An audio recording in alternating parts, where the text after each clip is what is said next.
بسم اللہ الرحمن الرحیم۔ السلام علیکم۔ رسول کریم صلی اللہ علیہ وآلہ وسلم نے فرمایا،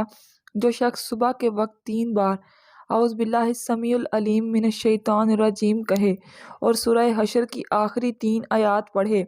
تو اللہ تعالیٰ اس کے لیے 70,000 فرشتے مقرر کر دیتا ہے، جو شام تک اس کے لیے دعائے رحمت کرتے ہیں، اور اگر اس دن مرے تو شہید ہوگا، اور شام کو پڑھے تو صبح تک یہی فضیلت ہے۔ فرمایا، سورہ فاتحہ ہر مرض کی دعا ہے۔ اس سورت کا نام شافیہ اور ایک نام سورۃ الشفا ہے، اس لیے یہ ہر مرض کے لیے شفا ہے۔ بزرگوں نے فرمایا، فجر کی سنتوں اور فرض کے درمیان میں 41 بار سورہ فاتحہ پڑھ کر مریض پر دم کرنے سے آرام ہو جاتا ہے اور آنکھ کا درد بہت جلد اچھا ہو جاتا ہے۔ حضرت نعمان بن بشیر رضی اللہ تعالیٰ عنہ سے روایت ہے کہ شہنشاہ مدینہ صلی اللہ علیہ وآلہ وسلم نے فرمایا، اللہ پاک نے زمین اور آسمان کو پیدا کرنے سے 2000 سال پہلے ایک کتاب لکھی، پھر اس میں سے سورہ بقرہ کی آخری 2 آیتیں نازل فرمائیں۔ جس گھر میں 3 راتیں ان 2 آیتوں کو پڑھا جائے گا، شیطان اس گھر کے قریب نہ آئے گا۔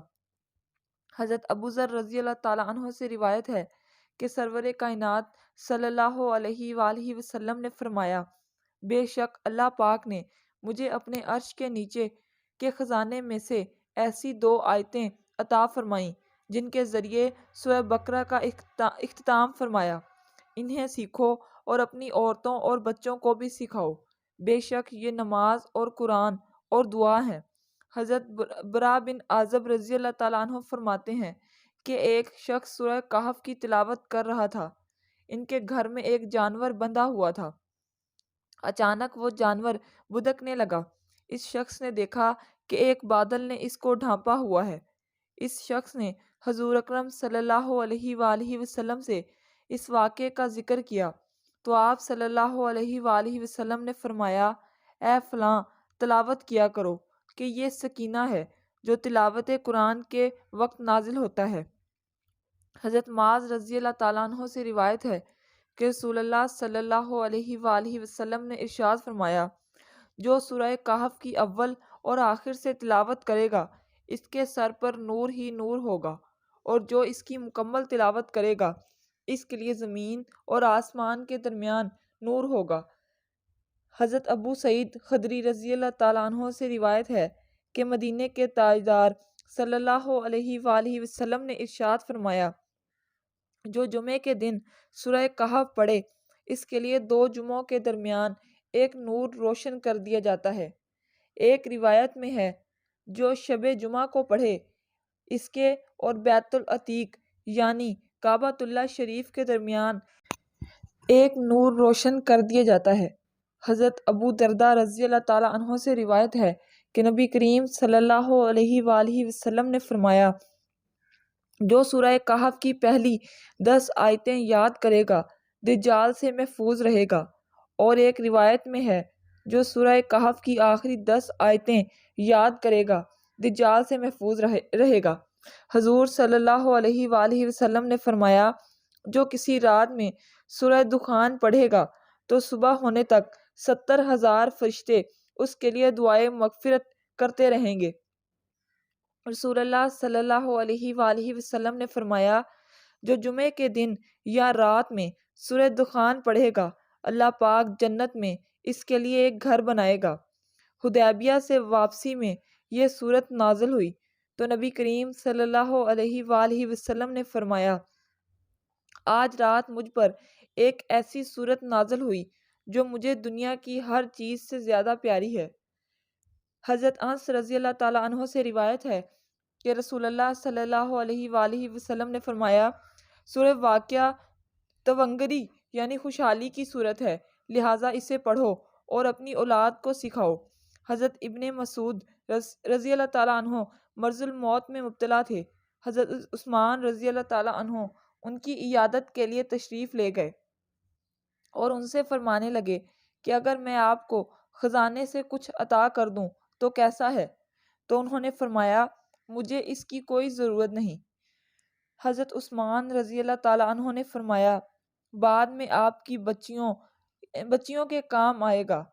ابن مسعود رضی اللہ تعالیٰ عنہ نے فرمایا، آپ میری بچیوں کے متعلق فکر و فاقہ سے ڈرتے ہو، میں نے ان کو حکم دیا ہے کہ وہ ہر رات سورۃ واقعہ پڑھا کریں۔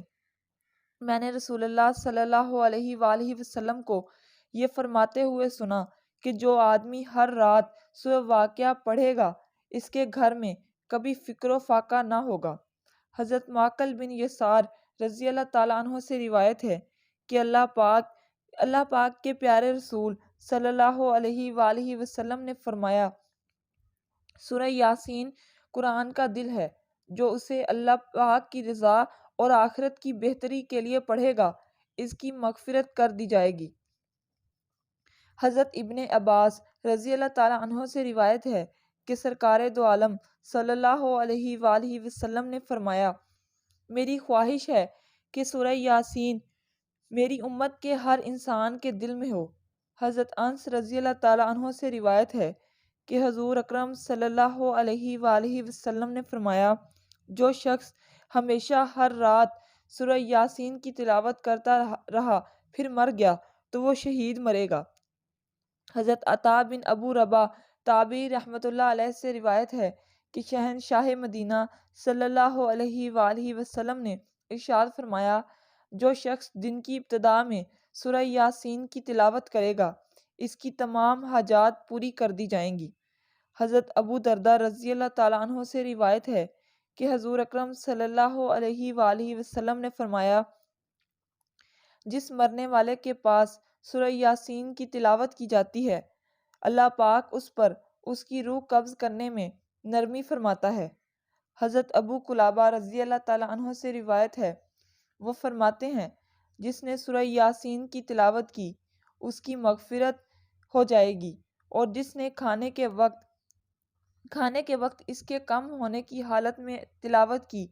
تو وہ اسے کفایت کرے گا، اور جس کسی نے مرنے والے کے پاس اس کی تلاوت کی اللہ پاک اس پر موت کے وقت نرمی فرمائے گا، اور جس نے کسی عورت کے پاس اس کے بچے کی ولادت کی تنگی پر سورہ یاسین کی تلاوت فرمائی اس پر آسانی ہوگی، اور جس نے اس کی تلاوت کی گویا کہ اس نے 11 مرتبہ قرآن پاک کی تلاوت کی، اور ہر چیز کے لیے دل ہے اور قرآن کا دل سورہ یاسین ہے۔ حضرت عائشہ صدیقہ رضی اللہ تعالیٰ عنہا سے روایت ہے کہ سرکار مدینہ صلی اللہ علیہ وآلہ وسلم نے فرمایا، قرآن حکیم میں ایک سورت ہے جسے اللہ پاک کے ہاں عظیم کہا جاتا ہے، اس کے پڑھنے والے کو اللہ پاک کے ہاں شریف کہا جاتا ہے، اس کو پڑھنے والا قیامت کے روز ربیہ اور مضر قبائل سے زائد افراد کی شفاعت کرے گا، اور وہ سورہ یاسین ہے۔